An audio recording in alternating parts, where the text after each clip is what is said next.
As কুকিংয়ে সবাইকে স্বাগত। প্রতিদিনের মতো আজও নিয়ে হাজির হলাম নতুন রেসিপি। দেখো, তার জন্য কিছুটা পটল নিলাম, খোসা সমেত রেখে পরিষ্কার করে ধুয়ে কড়াইতে সামান্য জল দিয়ে এটাকে ভাপিয়ে নেব, জলটা টেনে আসা পর্যন্ত। ভাপিয়ে নিয়ে একটা মিক্সিতে বেটে নিলাম।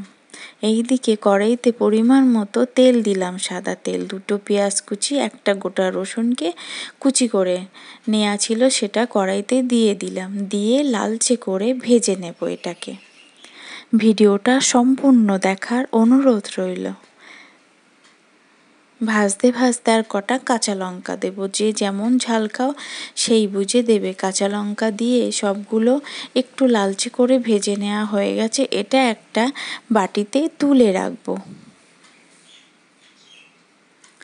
ভিডিওটা ভালো লাগলে অবশ্যই লাইক, বন্ধু বান্ধব সবার কাছে শেয়ার আর সাবস্ক্রাইব করে পাশে থাকার অনুরোধ রইল। আর ভালো লাগলে অবশ্যই কমেন্টে জানিও কেমন হলো। তুলে রেখেছি। এইবার ওই কড়াইতে দেব অল্প গোটা কালো জিরে ফোড়ন, আর অল্প পেঁয়াজ আছে, একটু লঙ্কা আছে, ওই তেলেই দিয়ে দেব কালো জিরে।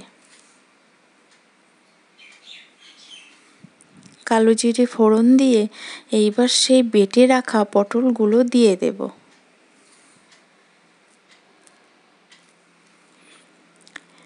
পটলগুলো দিয়ে স্বাদ অনুযায়ী দেব লবণ, হলুদ, একটু লঙ্কার গুঁড়ো, আর দেব অল্প কটা দানা চিনি।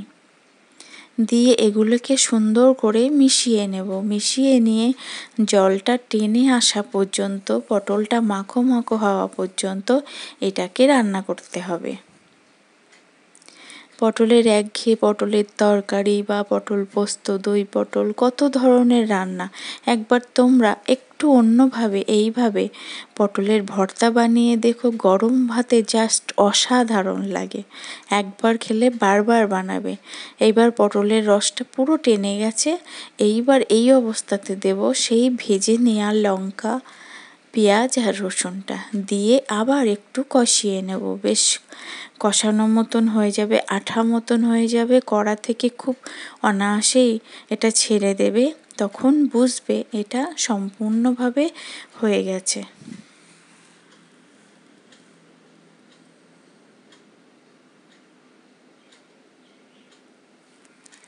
এবার ওপর থেকে অল্প সর্ষের তেল ছড়িয়ে দিলেই রেডি গরম গরম ভাতে দুর্দান্ত স্বাদের পটল ভর্তা।